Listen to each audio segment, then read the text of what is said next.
Hello दोस्तों, आपका स्वागत है लेक्चर नंबर 4 में।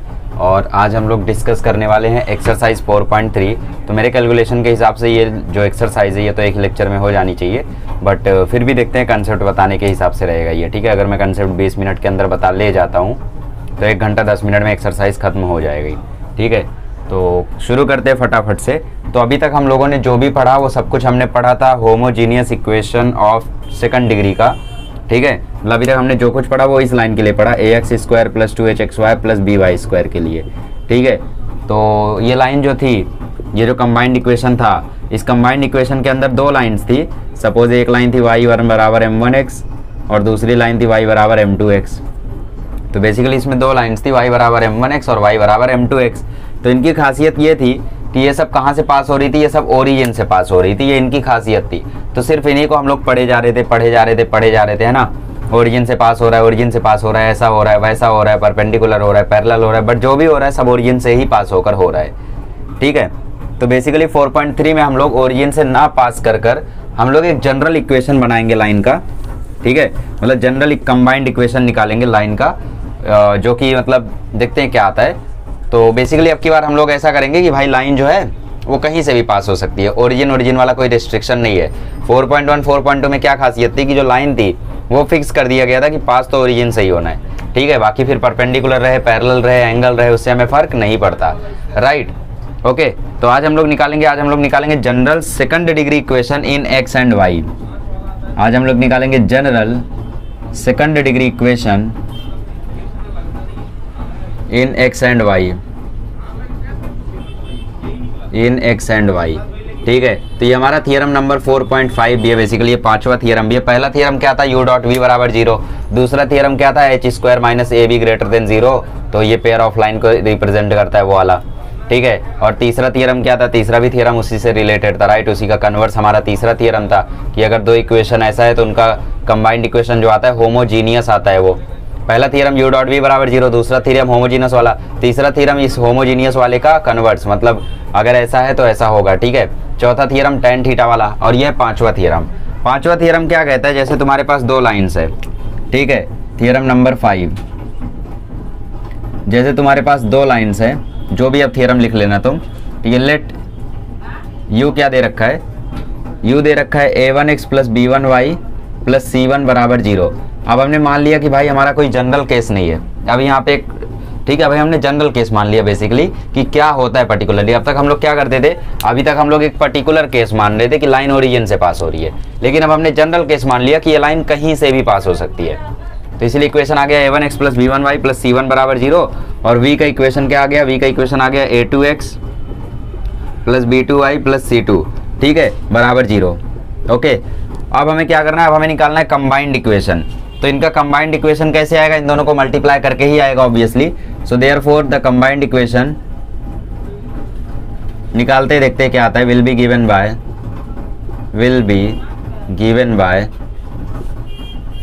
u.v = 0। तो इन दोनों को मल्टीप्लाई करते हैं, मतलब a1x + b1y + c1 multiplied by a2x + b2y + c2 = 0, ठीक है।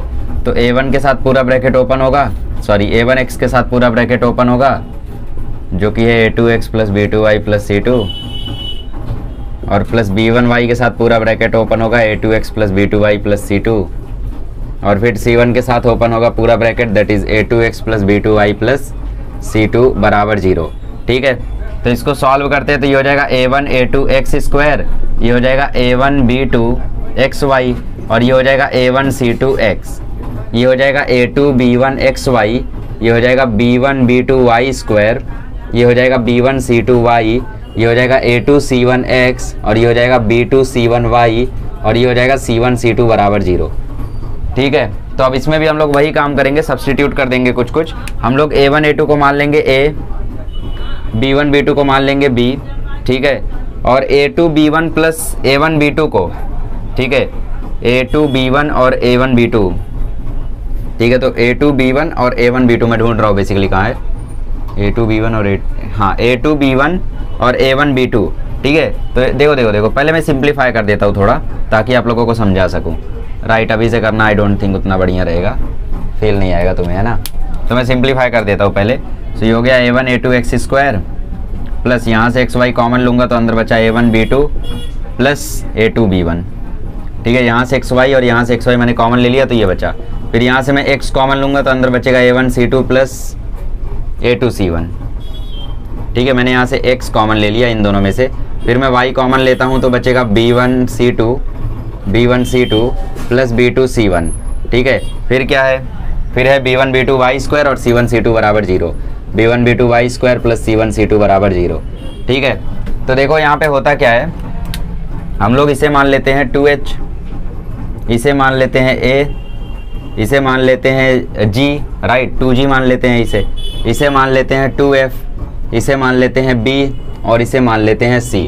तो बेसिकली जो हमारा फाइनल इक्वेशन निकल के आता है, एक जनरल इक्वेशन जो निकल के आता है वो आता है ax square plus 2hxy plus 2gx plus 2fy plus b square by square, ठीक है, plus by square plus c बराबर 0। तो इसको सिंप्लीफाई करोगे तो ये आएगा therefore ax square plus 2hxy plus by square plus 2gx plus 2fy plus c बराबर 0। तो ऐसा ही कुछ इक्वेशन आपने सर्कल का भी देखा होगा। ठीक है, तो यहाँ पे जो ये हम लोगों का इक्वेशन आया है, ये क्या इक्वेशन है, ये हम लोगों का इक्वेशन है जनरल इक्वेशन ऑफ, मतलब ऐसा बोल सकते हो joint general equation of two lines. ठीक है, दो लाइंस का ये जनरल इक्वेशन है और वो दो लाइन पर अब कोई रिस्ट्रिक्शन नहीं है। पहले कौन सा रिस्ट्रिक्शन था कि ओरिजिन से पास होनी चाहिए, अब की बार ओरिजिन से पास होने का कोई रिस्ट्रिक्शन नहीं है। अच्छा, तो क्या इसका मतलब है कि जो भी इक्वेशन ऐसा दिखेगा वो हम लोगों का स्ट्रेट लाइन का ही इक्वेशन होगा? बिल्कुल नहीं, बिल्कुल गलत। क्यों? क्योंकि सर्कल का इक्वेशन भी आप लोगों ने लास्ट ईयर देखा होगा तो सेम यही होता है, जिसमें g, f minus g, minus f जो होता है वो सेंटर होता है सर्कल का। तो सर्कल का भी इक्वेशन ऐसा ही होता है। तो पता कैसे चलेगा कि दिया हुआ इक्वेशन लाइन का इक्वेशन है कि सर्कल का इक्वेशन है? उसके लिए कुछ नेसेसरी कंडीशंस होती है। ठीक है, कि अगर वो सर्कल है, सॉरी अगर वो स्ट्रेट लाइन है तो इस कंडीशन को सेटिस्फाई करना चाहिए। तो वो कंडीशन मैं लिखूं उससे पहले मैं आप लोगों को थ्योरम एक और बार एक्सप्लेन कर देता हूँ, कंसेप्ट एक और बार बता देता हूँ और फिर इसको ऊपर लिख के मैं एक्सप्लेन करता हूँ। ठीक है, तो कंसेप्ट ये था कि अभी तक हम लोगों ने जो भी पढ़ा था वो पढ़ा था ax square plus 2hxy plus by square के लिए। बट उसमें ये था कि भाई जो दोनों लाइन थी उस इक्वेशन के अंदर वो दोनों लाइन ओरिजिन से पास करती थी। ठीक है, तो हमारे पास जनरल कोई केस नहीं था कि भाई लाइन अगर ओरिजिन के अलावा कहीं से पास हो रही है तो, तब तो हमें कुछ पता ही नहीं था। तो बेसिकली वो हमें पता चला इस एक्सरसाइज में। तो इसमें हमने जनरल इक्वेशन ले लिया। अब ये लाइन कहीं से भी पास हो सकती है क्योंकि इसमें c1 भी है और c2 भी है। मतलब ये लाइन ऐसे जा सकती है, ऐसे जा सकती है, कहीं से भी जा सकती है क्योंकि यहाँ पे y इंटरसेप्ट आ चुका है। तो इनका हमने कंबाइंड इक्वेशन निकालने के लिए इन दोनों को मल्टीप्लाई करके बराबर 0 किया। मल्टीप्लाई करके हमें ये बड़ी सी इक्वेशन मिली। इसमें से हमने कुछ कॉमन लिया, xy कॉमन लिया तो अंदर a1 b2 a2 b1 बचा, x कॉमन लिया तो a1 c2 a2 c1 बचा, y कॉमन लिया तो b1 c2 b2 c1 बचा और वहाँ पे बचा b1 b2 y स्क्वायर और प्लस c1 c2। फिर मैंने क्या किया, a1 a2 को a मान लिया, a1 b2 a2 b1 को 2h मान लिया, इसको 2g मान लिया, इसको 2f मान लिया, इसको b मान लिया, इसको c मान लिया। हमें कैसे पता चलेगा किसको क्या मानना है? क्योंकि प्रूफ तो आएगा ना एग्जाम में थ्योरम जब प्रूफ करने आएगा यहाँ तक पहुंच जाओगे तो याद कैसे रहेगा किसको क्या मानना था? क्योंकि तुम्हें ये इक्वेशन याद रखनी है। तो तुम्हें खुद ही याद आएगा कि यार x के साथ 2g आता है तो इसका मतलब x के साथ जो कॉमन है उसको 2g मानना है, राइट। तो बेसिकली ये हम लोगों का इस तरीके से हम लोगों ने सारा मान के ये इक्वेशन निकाला है। तो हमारा इक्वेशन है ax square plus 2hxy plus by square plus 2gx plus 2fy plus c बराबर 0। याद हो गया? याद रहना चाहिए। ठीक है, तो इस इक्वेशन को मैं ऊपर लिख के आपको समझाने की कोशिश करता हूँ कि मैं क्या कहना चाह रहा हूँ इस इक्वेशन के बारे में। ठीक है, इसको एनालिसिस करते हैं अच्छे से। ओके, तो हम लोगों ने जो इक्वेशन निकाला, हमारा इक्वेशन बन के आया था ax square plus 2hxy plus by square plus 2gx plus 2fy plus c बराबर 0। अब अगर आप लोगों को थोड़ा भी याद है लास्ट ईयर का सर्कल, तो आप लोगों ने सर्कल में देखा होगा कि सर्कल का जब हम लोग इक्वेशन लिखते थे तो वो भी कुछ ऐसा ही आता था। ठीक है, तो अगर सर्कल का भी इक्वेशन आता है और इसका भी इक्वेशन यही आता है तो पता कैसे चलेगा कि दिया हुआ इक्वेशन लाइन का है या फिर नहीं? तो इसके लिए आपको कंडीशंस हैं। क्या कंडीशंस हैं? The necessary condition for a general second degree equation. ठीक है, कंडीशंस क्या है इसके लाइन होने के लिए?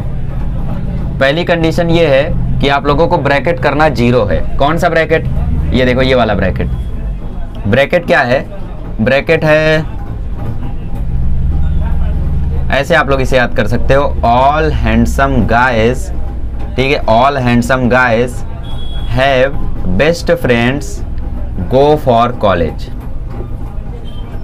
ठीक है, all handsome guys have best friends go for college. या फिर इसको ऐसे भी याद कर सकते हो, आज हमारे घर, फिर यहाँ पे भी आज हमारे घर, आज हमारे घर, आज हमारे घर, best friend for ever. Best friend for ever. तो जब तुम यहाँ पे ई लिख दोगे तो तुम्हें खुद पता चलेगा कि यार ये तो आता नहीं है, सी आता है, तो फॉर सेवर याद कर सकते हो, ठीक है, क्योंकि दोस्त क्या करता है, हमेशा सेव करता है ना तुम्हें। अच्छा, और एक ट्रिक है, और एक क्या ट्रिक है इसकी, अच्छा, ऑल हैप्पी ऐसा भी लिख सकते हो, all happy guys have best friends go for college. Handsome छोड़ो, ठीक है, सो हैंडसम हैप्पी बोल सकते हो, क्योंकि हैप्पी लोगों के दोस्त ज़्यादा होते हैं ना। तो all happy guys have best friends go for college. तो इस तरीके से आप लोगों को इस डिटर्मिनेंट को जीरो कर देना है। अगर इस डिटर्मिनेंट का जीरो आ गया, ठीक है, अगर इस डिटर्मिनेंट का वैल्यू जो है वो जीरो आ गया, therefore it represents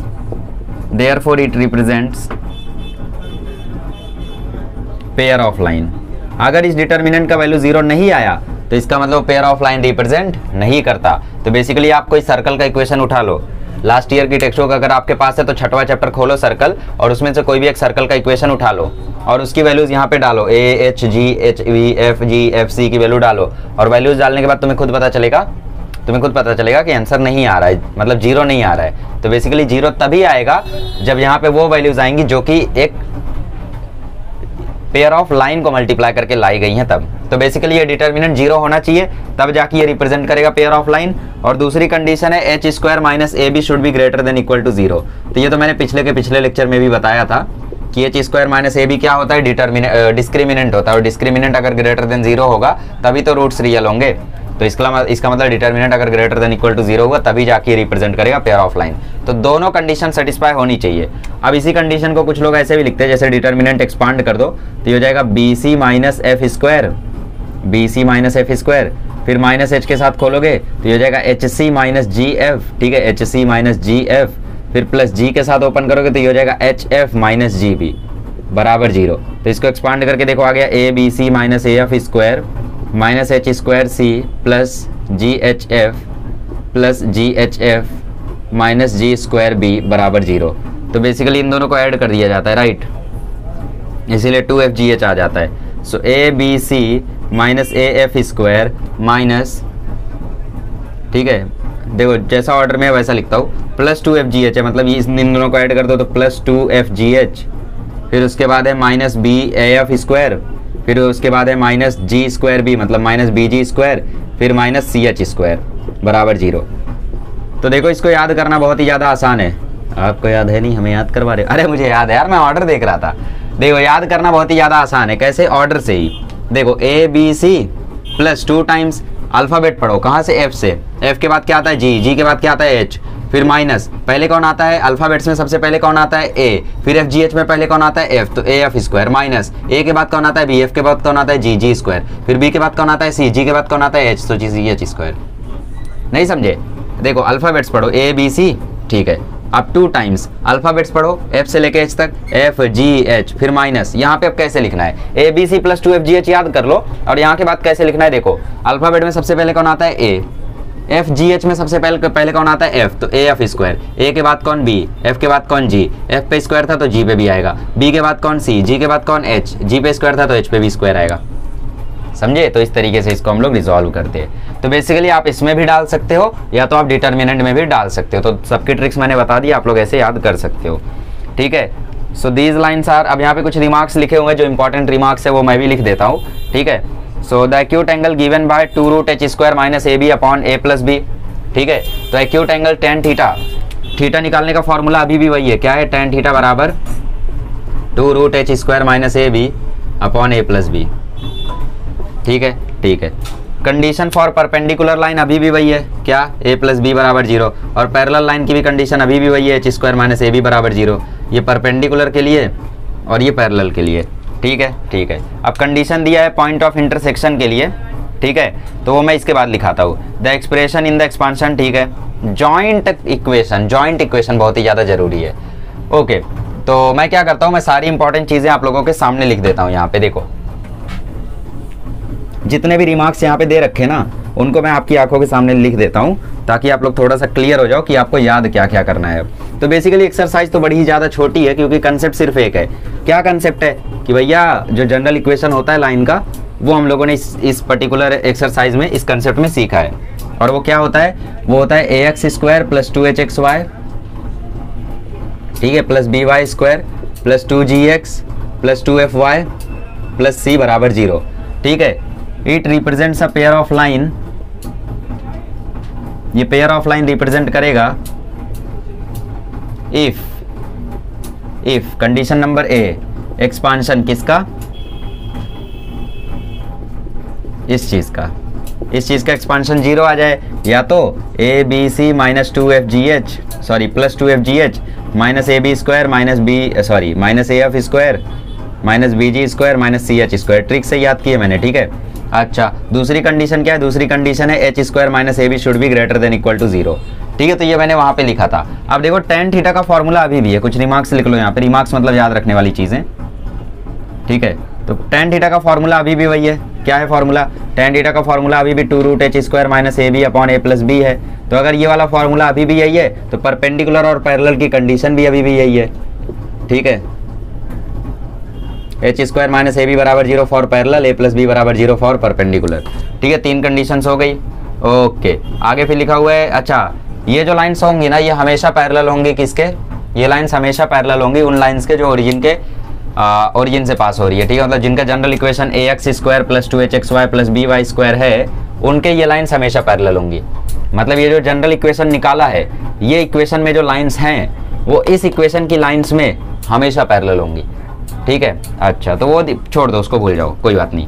point of intersection दिया हुआ है, फिर जॉइंट इक्वेशन दे रखा है, तो पॉइंट ऑफ इंटरसेक्शन बता देता हूँ। देखो पॉइंट ऑफ इंटरसेक्शन वैसे तो जरूरी नहीं है, बट ठीक है याद रख लो। पॉइंट ऑफ इंटरसेक्शन कभी निकालना है 2 लाइन्स का, जैसे यहाँ पे 2 लाइन्स है, एक लाइन यहाँ से जा रही है, एक लाइन यहाँ से जा रही है, और तुम्हें पॉइंट ऑफ इंटरसेक्शन पूछ लिया और तुम्हें इक्वेशन ऑफ लाइन नहीं पता है, सेपरेट इक्वेशन नहीं पता है, तो तुम कहाँ सेपरेट इक्वेशन निकालोगे, सॉल्व करोगे। इससे अच्छा ट्रिक याद रख लो, पॉइंट ऑफ इंटरसेक्शन आता है H F minus B G upon A B minus F square, A B minus H square, और यहाँ पे आता है G H minus A F upon A P minus H square. ठीक है, तो इसको कैसे याद करोगे, अब देखो इसके लिए क्या ट्रिक है, इसके लिए ट्रिक है हाफ बैग। ठीक है, हाफ बैग और नीचे अब हलो, नहीं हाफ बैग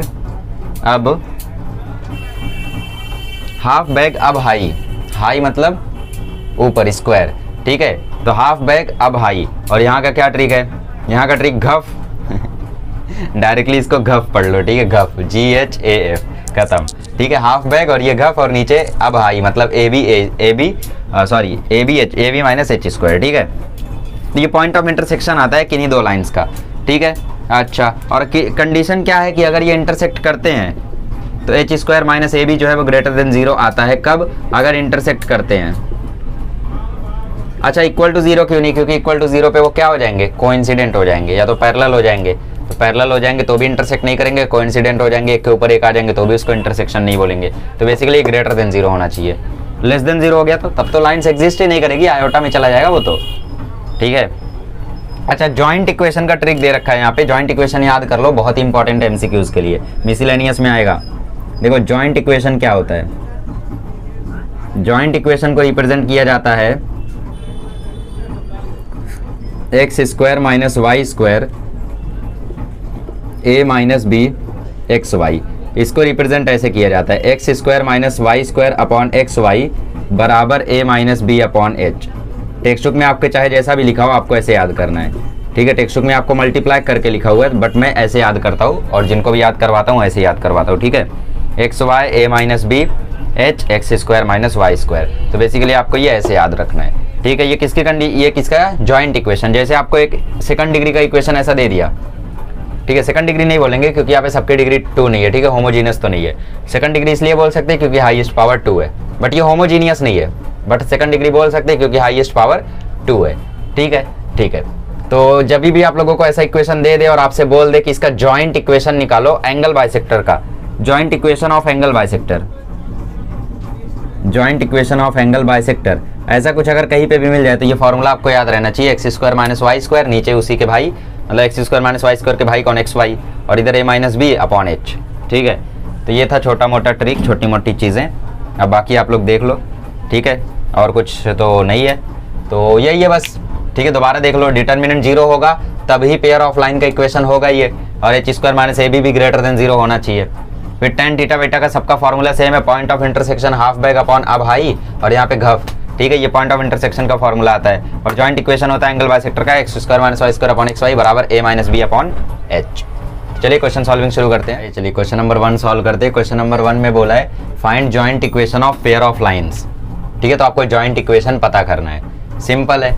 कैसे सिंपल है, देखो क्वेश्चन में क्या बोला है, point passes through 2, -1 and parallel to the lines represented by this equation.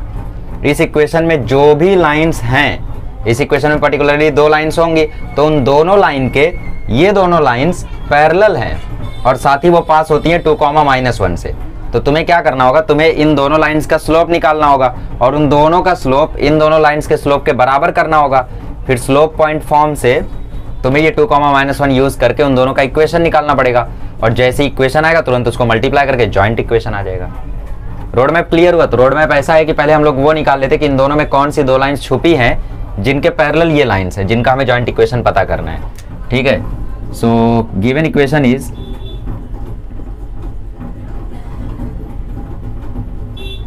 2x² + 3xy - 9y² बराबर 0। अब ध्यान से देखो तो इसके फैक्टर हो रहे हैं, 2 9 = 18 और 6 3 = 18 और 6 - 3 3। तो बेसिकली 6 और 3 इसके फैक्टर्स हो गए। तो ये हो गया 2x² + 6xy - 3xy - 9y² बराबर 0।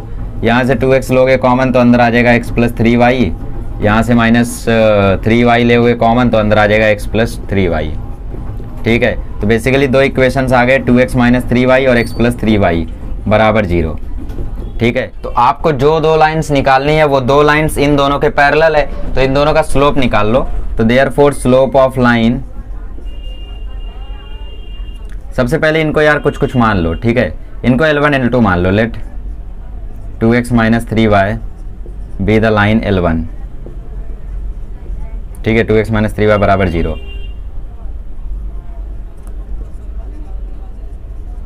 Be the line L1 and x + 3y बराबर 0 बी द लाइन L2। ठीक है, therefore let line L1 dash is parallel to L1। हमने मान लिया कि L1 डैश है जो कि पैरेलल है L1 के। So therefore slope of L1 dash क्या आ जाएगा, स्लोप ऑफ L1 डैश जो होगा वो स्लोप ऑफ L1 के ही बराबर होगा। ठीक है, स्लोप ऑफ L1 के ही बराबर होगा। और स्लोप ऑफ L1 क्या है, स्लोप ऑफ L1 है 2/3 -2 अपॉन -3 दैट इज 2/3। तो स्लोप ऑफ L1 डैश भी क्या आ जाएगा, स्लोप ऑफ L1 डैश भी आ जाएगा 2/3। So equation of L1 dash निकाल लो।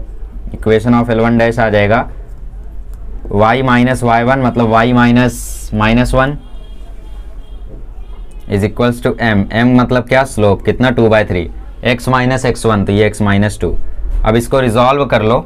ठीक है, तो रिजॉल्व कर लोगे तो ये हो जाएगा y + 1 × 3 बराबर 2x - 4। तो ये रिजॉल्व होकर आ जाएगा 2x - 3y - 7 बराबर 0। 2x - 3y - 7 बराबर 0। तो ये आ गई हमारी लाइन L1 डैश। ठीक है, तो इसी प्रकार से हमें क्या निकाल लेना है, हमें L2 डैश भी फाइंड आउट कर लेना है। ओके, तो यहाँ पे मान लो, हाँ ये हो गई L2। So let line L2 dash is parallel to L2। ठीक है, L2 डैश जो है वो पैरेलल है L2 के और L2 का इक्वेशन क्या है, x + 3y बराबर 0। तो स्लोप दिख रहा है कितना है, स्लोप -1/3 है। अगर इसका स्लोप -1/3 है तो L2 डैश का स्लोप कितना होगा, उसका भी स्लोप -1/3 होगा। Therefore slope of L2 dash क्या हो जाएगा, स्लोप ऑफ L2 डैश हो जाएगा -1/3। So therefore equation of L2 dash निकाल लो। L2 डैश का इक्वेशन आ जाएगा y - y1। y1 क्या है यहाँ पे, -1। So y - y1 is equals to m क्या है, -1/3, x - x1 मतलब x - 2। सो देयरफॉर ये आप लोगों को मिल जाएगा 3 से मल्टीप्लाई होके। इसको ऐसा बनाओ क्योंकि 2 इक्वल आ जा रहा है। 3 से मल्टीप्लाई होगा तो ये होगा 3 × y + 1 बराबर -x + 2। सो बेसिकली आप लोगों को यहाँ पे मिल जाएगा 3y + 3 + x - 2 बराबर 0। तो ये आप लोगों को मिल गया x + 3y + 1 बराबर 0। ठीक है, x + 3y + 1 बराबर 0। ये क्या हो गया आपका, ये हो गया आपका L2 डैश। ठीक है, बट हमारा मकसद ये आंसर नहीं निकालना था। हमारा मकसद ये था कि हम L1 L2 डैश निकाले, मतलब दोनों का जॉइंट इक्वेशन निकाले। Therefore joint equation of L1 dash × L2 dash बराबर 0 क्या हो जाएगा, L1 डैश है 2x - 3y - 7 और L2 डैश है x + 3y + 1 बराबर 0। पूरा सॉल्व करो तो ये हो जाएगा 2x square plus 6xy plus 2x minus 3xy minus 9y square minus 3y minus 7x minus 21y minus 7 बराबर 0। ठीक है, 2x में से 7x जाएगा तो माइनस 5x बचेगा, 6xy में से 3xy जाएगा तो 3xy बचेगा, 3y में 21y ऐड होगा तो माइनस 24y माइनस 7 बराबर 0। और यहाँ पे है 2x square minus 9y square, तो 2x square minus 9y square ये हमारा हो गया जॉइंट इक्वेशन। समझ में आ गया कहानी क्या थी? कहानी ऐसी थी कि इस इक्वेशन में दो लाइंस छुपी हुई हैं और जो दो लाइंस छुपी हुई हैं वो दोनों लाइंस के ये पैरेलल है, ये दोनों लाइंस जो हमें निकालनी है। तो उन दोनों का जो स्लोप आया उन्हीं के स्लोप के इक्वल कर दी हमने अपनी लाइंस की स्लोप। और हमारी लाइंस कहाँ से पास हो रही थी? 2, -1 से। तो हमें x1 y1 पता था और स्लोप पॉइंट को फॉर्म के लिए हमें क्या क्या चाहिए? हमें चाहिए x1 y1 और m। तो m तो हमने यहाँ से निकाला और x1 y1 पता था तो हमने equation of line L1 dash निकाला, L2 डैश निकाला और दोनों को मल्टीप्लाई करके जॉइंट इक्वेशन निकाला। Sort out. चलो आगे बढ़ते हैं। आइए क्वेश्चन नंबर 2 सॉल्व करते हैं। क्वेश्चन नंबर 2 में बोला है passing through 2, -3 and parallel to the lines x square plus xy minus y square बराबर 0। अब इस क्वेश्चन में दुविधा ये है कि भाई यहाँ पे जो इक्वेशन दे रखी है इसके फैक्टर्स नहीं बन रहे हैं। तो या तो तुम इसे फॉर्मूला मेथड से सॉल्व करके फैक्टर्स निकाल के सेपरेट इक्वेशन निकालो जैसे हम लोग करते थे 4.2 में, या तो एक छोटी सी आप लोगों को ट्रिक बता देता हूँ। देखो इस इक्वेशन को कंपेयर करो, comparing with ax square plus 2hx y plus by square बराबर 0। तो a की वैल्यू 1 है, 2h की वैल्यू भी 1 है और b की वैल्यू -1 है। ठीक है, अब याद करो m1 प्लस m2 क्या होता था हमारा? m1 प्लस m2 होता था -2h upon b, minus 2h की वैल्यू क्या है? 1, तो यहाँ माइनस है तो ये -1 और b की वैल्यू भी -1 है। तो बेसिकली m1 प्लस m2 की वैल्यू क्या है? m1 प्लस m2 की वैल्यू 1 है। ठीक है, ठीक है। अच्छा, और m1 इंटू m2 निकालो तो m1 इंटू m2 की वैल्यू क्या आती थी? a अपॉन b, मतलब 1 अपॉन -1। तो बेसिकली m1 m2 की वैल्यू क्या है? -1। ये तो m1 m2 -1 आ गया। इसका क्या मतलब है? इसका मतलब ये है कि ये परपेंडिकुलर लाइन्स है। तो वो तो यहाँ से भी पता चल रहा था a प्लस b 0 हो रहा था। करोगे क्या m1 m2 -1 लाके? सिर्फ इसे यही पता चला कि हाँ भाई तुम्हें पता चल जाता है कि प्रोडक्ट -1 आया तो इसका मतलब लाइन्स परपेंडिकुलर है, बाकी कोई सेंस नहीं है। अब मैं बोलता हूँ आप लोग इसका जॉइंट इक्वेशन निकालने की कोशिश करो। ठीक है, let the first line be L1। ठीक है, first line be L1 and second line be L2। ठीक है, बोथ पासेस थ्रू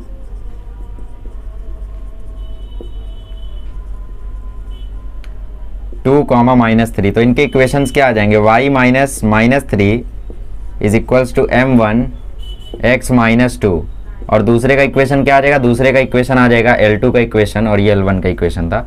L2 का इक्वेशन आ जाएगा y -y3 मतलब y + 3 is equals to m2 x -2। ठीक है, तो ये m1 ये m2, यही तो फर्क है, बाकी पास तो सेम पॉइंट से हो रहे हैं।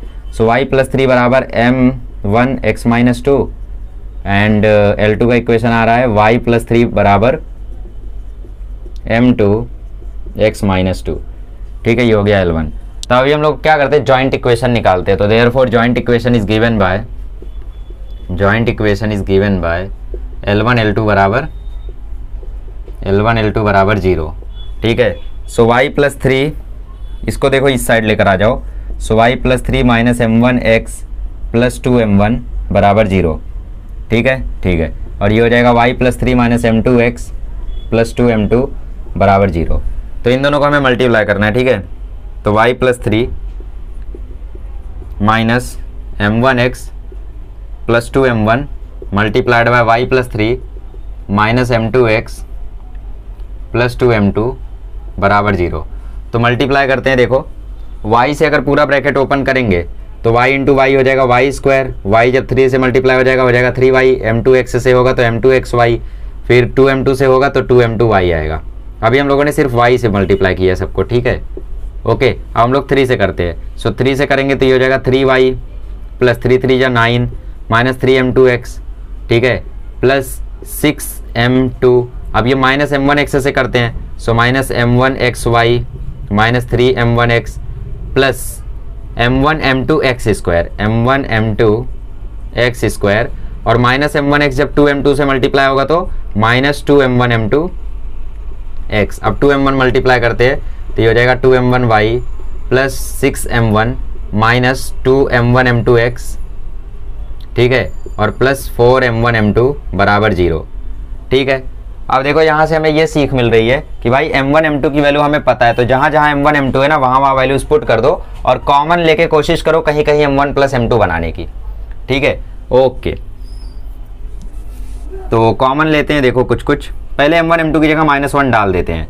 ये y² plus 3y minus m2xy plus 2m2y plus 3y minus 9 minus 3m2x plus 6m2 minus m1xy minus 3m1x plus m1 m2 की वैल्यू क्या है -1, तो ये हो गया -1 इंटू x² माइनस x²। फिर इसकी वैल्यू क्या है -1 इंटू -2 प्लस 2x, ठीक है। फिर ये 2m1y प्लस 6m1, ठीक है, minus 2m1 m2x, m1 m2 की वैल्यू क्या है -1, तो ये हो गया प्लस 2x, ठीक है। और ये 4m1 m2 हो गया -4 बराबर 0। अब हम लोग क्या करते हैं, m1 प्लस m2 बनाने का प्रयास करते हैं। देखो xy यहाँ भी है और xy यहाँ भी है, ठीक है। जरा ध्यान से देखो यार, ओहो, एक काम करता हूँ मैं ये रफ कर देता हूँ तो आप लोगों को ज़्यादा बेटर समझ में आएगा। स्क्रीनशॉट ले लो इतना, इसीलिए लैपटॉप पे ज़्यादा जमती हैं ये चीज़ें, ठीक है। तो काफ़ी लेंदी हो गया यार बेसिकली वो, तो मैं चाह रहा हूँ कि आप लोगों को थोड़ा जगह रहेगी तो क्लियरली समझ पाओगे कि मैं कहाँ से क्या कॉमन ले रहा हूँ, राइट। अब आप ये सोच रहे होगे कि मैं तो बोर्ड पे कर दे रहा हूँ, आप पेपर पे कैसे करोगे, तो पेपर पे आपको ऐसे करना है, 4 चीज़ मल्टीप्लाई कर रहे हो ना, तो पहली चीज़ जब करोगे यहाँ लिखोगे, दूसरी चीज़ यहाँ लिखोगे, तीसरी चीज़ यहाँ, चौथी चीज़ यहाँ, वैसे ऐसा क्वेश्चन आएगा नहीं, ठीक है। अच्छा ओके, तो xy वहाँ से देखो y² प्लस 3y हो गया। अब क्या करो, यहाँ से -xy कॉमन ले लो, -xy कॉमन लोगे तो ब्रैकेट के अंदर बचेगा m2 प्लस m1, ठीक है। और m2 प्लस m1 की वैल्यू 1 थी, याद रखना। अब देखो यहाँ से y कॉमन लो तो 2m2 और यहाँ से देखो 6 कॉमन ले लो, 6 कॉमन लोगे तो 6 के अंदर बच जाएगा m1 प्लस m2, ठीक है। और देखो ये अब मैं बोल रहा हूँ यहाँ 2m2y है और यहाँ पे 3m2x है, ठीक है। ये है 3m2x और ये है 3m1x, तो मज़ा नहीं आएगा क्योंकि ये माइनस में आ रहा है, प्लस में आना चाहिए। ये 2m2y है और ये 2m1y है, तो यहाँ से 2y कॉमन ले लो तो ब्रैकेट के अंदर बचा m1 प्लस m2, ठीक है। अच्छा अब 3y माइनस 9 को ऐसे ही कॉपी करो, 3y माइनस 9 को कॉपी करो और माइनस x² को भी कॉपी करो। अच्छा 3m1x और 3m2x, यहाँ बीच में प्लस आना चाहिए, देखो जरा 3m2x पे माइनस है, ये देखो ये माइनस है, ठीक है, ये माइनस है, तो -3m2 और ये -3m1, तो -3x यहाँ से जैसे ही बाहर लोगे तो ब्रैकेट में बचेगा m1 प्लस m2, राइट। सो हम लोगों ने ये टर्म उठा ली, ये टर्म उठा ली, ये टर्म भी उठा ली, कोई टर्म बची है क्या, 2x हो गया 4x और -4 बराबर 0, ठीक है। तो m1 प्लस m2 जहाँ जहाँ है वहाँ 1 पुट कर दो। So therefore y² plus 3y minus xy plus 6 plus 2y plus 3y minus 9 minus x² minus 3x plus 4x minus 4 बराबर 0, ठीक है, ठीक है। तो 3y हो जाएगा 6y और 6y 2y हो जाएगा 8y और ये y² और x² नेगेटिव तो माइनस x², ठीक है। 6 माइनस 9 माइनस 3 और -3 minus 4 minus 7, 6 minus 9 minus 3 minus 3x plus 4x हो जाएगा 1x और ये माइनस xy बराबर 0। चलिए, तो 10 घंटा ढूंढने के बाद मुझे एक गलती मिली है, ये +9 था तो ये भी +9 है, तो ये भी +9 आएगा, तो +9 माइनस 4 5 हो जाएगा और 5 प्लस 6 देखो ये +9 हो जाएगा ना, तो +9 प्लस 6 15, 15 माइनस 4 ये 11 आएगा, ठीक है। और आप पीछे आंसर देखोगे तो उसमें साइन बदल के दिया है क्योंकि x² माइनस में नहीं होना चाहिए, ठीक है। तो ये +11 आएगा यहाँ पे क्योंकि +6 + 9 15 माइनस 4 +11 होगा, तो साइन चेंज होके आ जाएगा -11, ठीक है। तो यहाँ पे आप लोगों को एक बात का ध्यान रखना है कि मतलब ऐसे इक्वेशन को सॉल्व करते समय देखो मेरे से गलती इसलिए हो गई क्योंकि यहाँ पे जब y को मल्टीप्लाई किया तो ये तो मैंने एक ही टर्म लिखा, फिर 3 को मल्टीप्लाई किया, m1 को मल्टीप्लाई किया, सब लिखते गया, तो ऐसा आपको नहीं करना है। आपसे अगर मार्जिन ऑफ एरर आपको सबसे कम करना है तो आप लोगों को क्या करना है कि एक एक टर्म मल्टीप्लाई करके एक एक चीज़ करनी है और पेंसिल से हाईलाइट कर करके करना है, ठीक है, तो गलती नहीं होगी। बाकी दूसरा क्या रास्ता है जिससे गलती का चांस ही 0 हो जाए, वो रास्ता ये है कि इसको फॉर्मूला मेथड से इसके दोनों इक्वेशन निकालो, सेपरेट इक्वेशन, जैसे लास्ट लेक्चर में क्वेश्चन नंबर 2 के क्वेश्चन नंबर 5 6 के निकाले थे वैसे, ठीक है।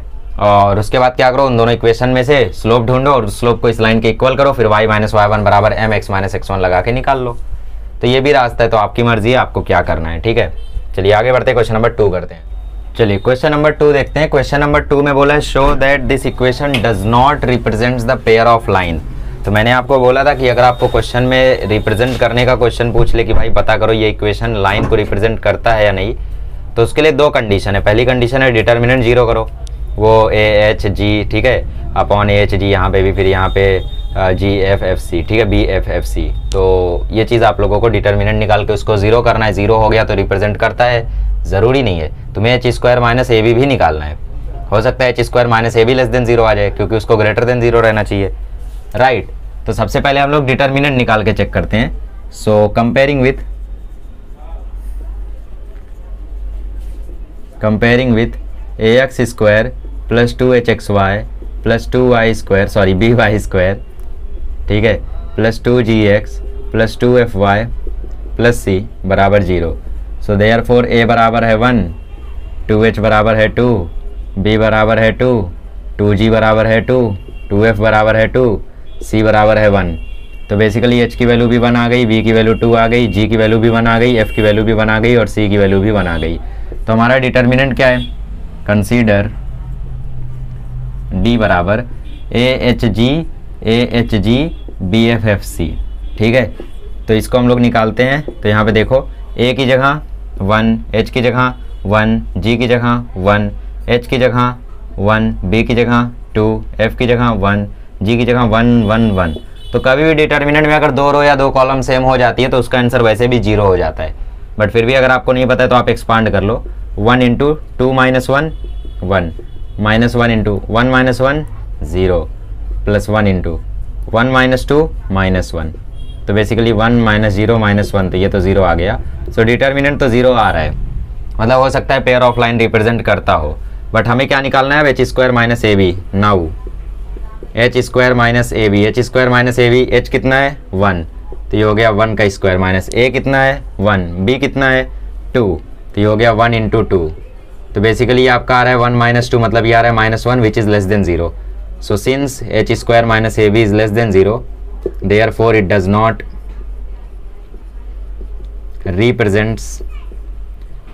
represent pair of lines। Clear. तो ये तो बड़ा ही चिंदी था यार। तो क्वेश्चन नंबर 3 भी चिंदी है, कर लेते हैं। आइए क्वेश्चन नंबर 3 करते हैं। इसमें बोले show that this equation represents a pair of lines.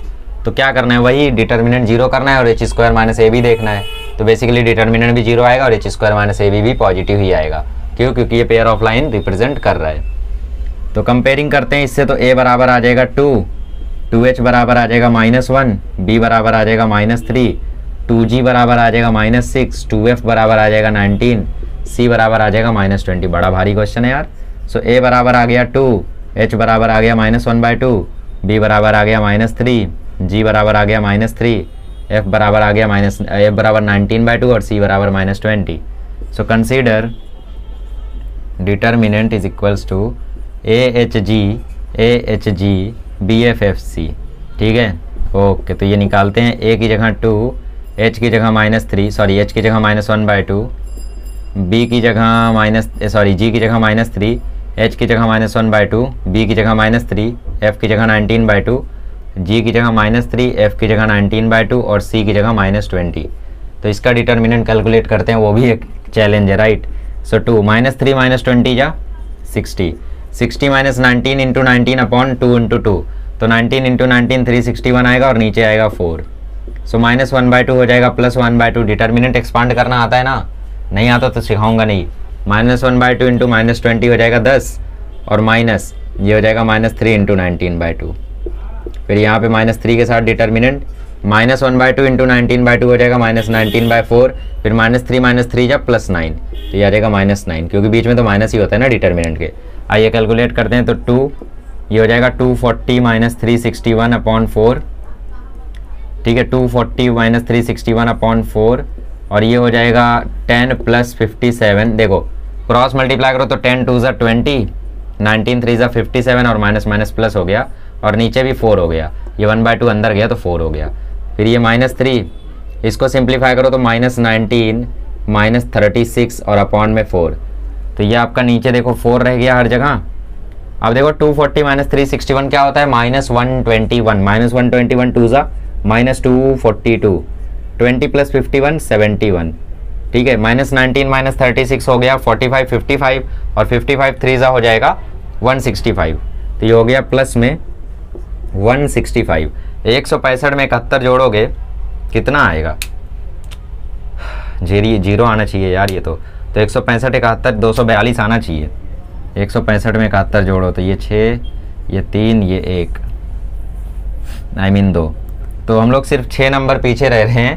तो 6 नंबर देखो कहाँ से मिस हो रहा है, ये तो 10 हुआ, ठीक है। 19 3 या 57 हुआ, ठीक है। 20 + 57, 19 3 57 अपॉन 4, ठीक है। वो हो जाएगा 19 4 9 या 36, 19 और 36 हो गया 55, 45 55 55 3 ज़ा होता है 165, सही है। तो बेसिकली ये ब्रैकेट सही है, ब्रैकेट सही है। ये देख लेते हैं 240 में से 361 जाएगा तो -121 ही तो बचेगा, ठीक है। तो -121 -242 हो गया, ठीक है। तो ये 77 होगा बेसिकली, 57 और 20 77 होगा, ठीक है। तो आप लोग देखोगे तो ये 0 आ जाएगा।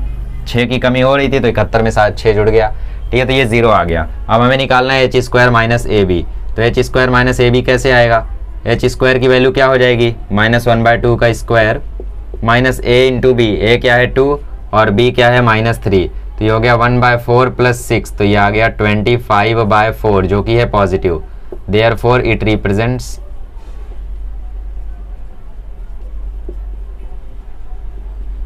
Pair of lines.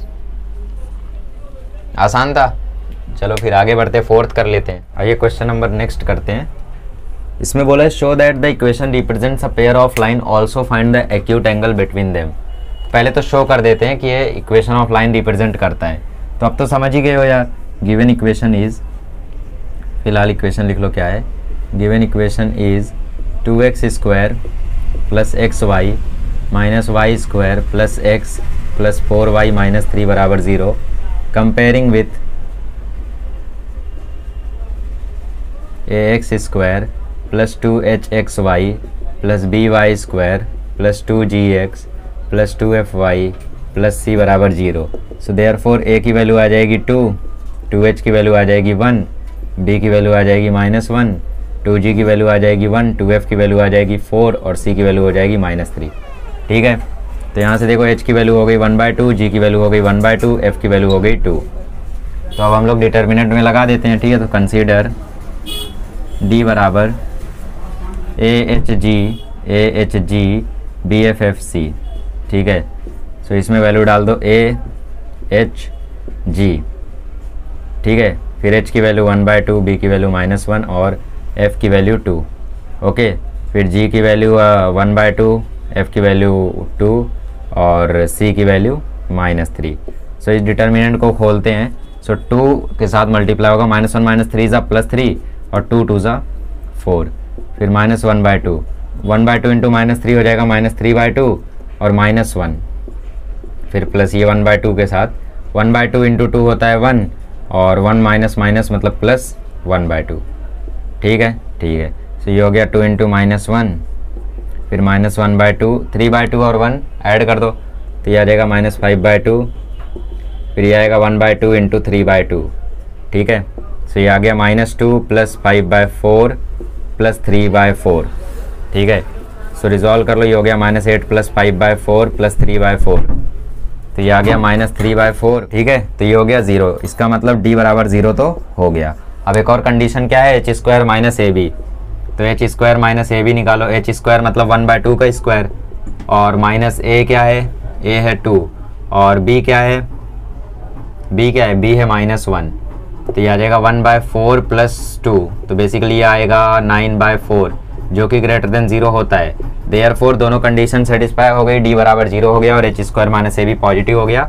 Therefore it represents pair of lines, ठीक है।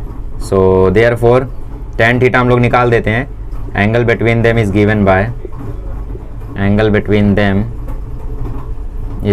बाय tan थीटा बराबर 2√h² - ab upon A plus B. ठीक है, सो वैल्यूज़ डालो यहाँ पे 2 रूट एच स्क्वायर, क्या एच स्क्वायर मतलब 1/2 का स्क्वायर, क्या आएगा 1/4, माइनस ए क्या है 2 और बी क्या है -1, तो यह आ जाएगा +2, और a प्लस बी मतलब 2 - 1, तो यह आ जाएगा 1। ठीक है, ये आ जाएगा 2 अंडर रूट, यह आ जाएगा 4 2 8 9/4, और नीचे 1 है तो उसको लिखने का कोई सेंस नहीं है, तो ये आ गया 2 × 3/2, तो 2 से 2 खत्म, तो थीटा आ जाएगा tan इनवर्स 3। ठीक है, tan इनवर्स 3, तो ये है इनके बीच का एंगल, और हाँ ये रिप्रेजेंट करते हैं पेयर ऑफ लाइंस। चलिए क्वेश्चन नंबर 5 कर लेते हैं। आइए क्वेश्चन नंबर 5 करते हैं। तो क्वेश्चन नंबर 5 में बोला है find the separate equations of line x - 2 का whole square -3 × x - 2 y + 1 + 2 × y + 1 का होल स्क्वायर। तो देखो इनको सॉल्व करने का एक फिक्स्ड तरीका होता है, जनरली भी सॉल्व कर सकते हो। जनरली कैसे सॉल्व करोगे? जनरली सॉल्व करने के लिए आप लोग क्या कर सकते हो, इसमें इसको होल स्क्वायर को ओपन करो, इसको होल स्क्वायर को ओपन करो, इसको होल स्क्वायर को ओपन करो, कॉमन ढूंढो, फैक्टर वेक्टर कुछ बनाओ। बट बेस्ट मेथड क्या होता है कि आप लोग जब भी ये क्वेश्चन देखोगे ऐसा, तो हमेशा आप लोग ऐसा पाओगे कि मतलब यहाँ पे x - 2 है तो यहाँ भी x - 2 होगा, यहाँ y + 1 है तो यहाँ भी y + 1 होगा। तो हम क्या करते हैं ना, हम इस x - 2 को पुट कर देते हैं कैपिटल X, हम इस x - 2 को पुट कर देते हैं कैपिटल X, और इस y + 1 को पुट कर देते हैं कैपिटल Y। ठीक है, तो आपका इक्वेशन देखो अब क्या बन जाएगा, आपका इक्वेशन बन जाएगा x² - 3xy + 2y² = 0। तो अब देखो फैक्टर्स बन गए इसके, कौन से फैक्टर्स हो गए, 1 2 ज़ा, और 1 + 2 3 होता है, राइट। तो अब तो ये आसान हो गया, तो x², 3 को लिख दो xy - 2xy, और प्लस ये 2y² = 0। यहाँ से x कॉमन लो तो अंदर आया x - y, -2y कॉमन लो तो अंदर आया x - y, और बराबर 0। सो देयरफॉर दो फैक्टर्स हुए x - 2y और x - y। ठीक है, therefore separate equations are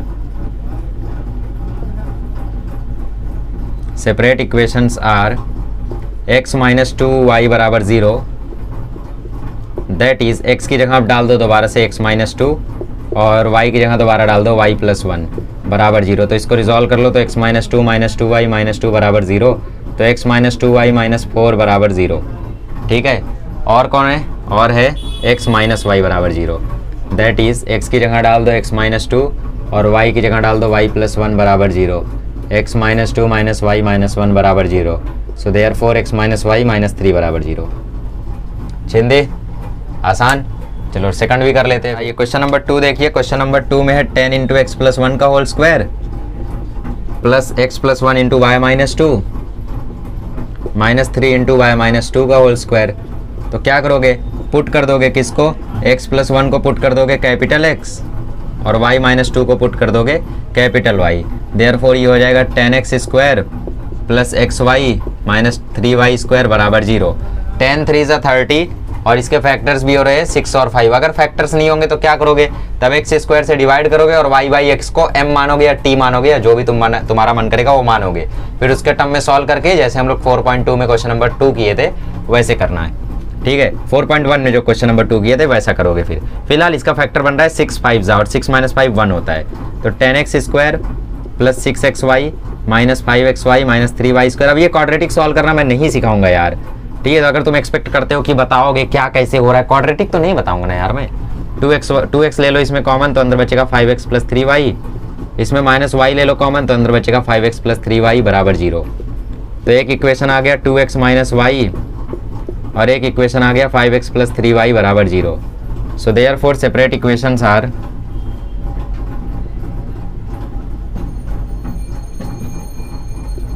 (2x - y = 0), that is x की जगह हम लोग पुट कर देंगे x + 1, -y की जगह पुट कर देंगे y - 2 = 0। सो देयरफॉर ये हो जाएगा 2x + 2 - y + 2 = 0, तो ये हो जाएगा 2x - y + 4 = 0। ठीक है, एंड दूसरा इक्वेशन क्या आया है, दूसरा इक्वेशन आया है 5x + 3y = 0।